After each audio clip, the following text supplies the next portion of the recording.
দেখেন এখানে আমাদের আমাদের এলাকার যে মেন চলাচলের পথ, সেটাই মেন সমস্যাটা যে জায়গায় এদিকে আসতে এক কথায় অনেক কষ্ট হয়ে যাচ্ছে। দেখেন এক কথা চলাচল দেখেন মানে অনেক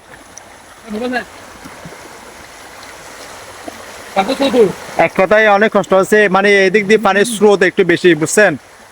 তো দেখেন অর্থাৎ আমার চলাচলটা মানে খুবই মানে বাজে হয়ে গেছে পানির কারণে। এই দেখেন আমার সাথে উনি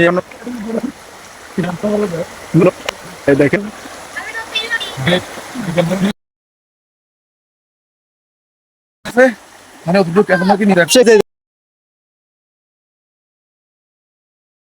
এইখানে এসে বয়সটা একটু সমস্যা হয়েছিল। আমি এদেরকে জিজ্ঞাসা করলাম তোমাদের আসতে কী কষ্ট হয়েছে, তারা বর্ণনা দিল। এখানে বসতে অনেক পানি, স্রোত বেশি। আর এদিকে উনি আমার চাচা, উনিও বর্ণনা দিচ্ছেন। আর এক কথায় রাস্তাটা অনেক ক্ষতিগ্রস্ত হয়ে গেছে মাঝে মধ্যে গর্ত হওয়ার কারণে। আসলে বোঝা যায় না আসলে কোথায় গর্ত কোথায় সমতল, এটা এটা আসলে বোঝা যাচ্ছে না।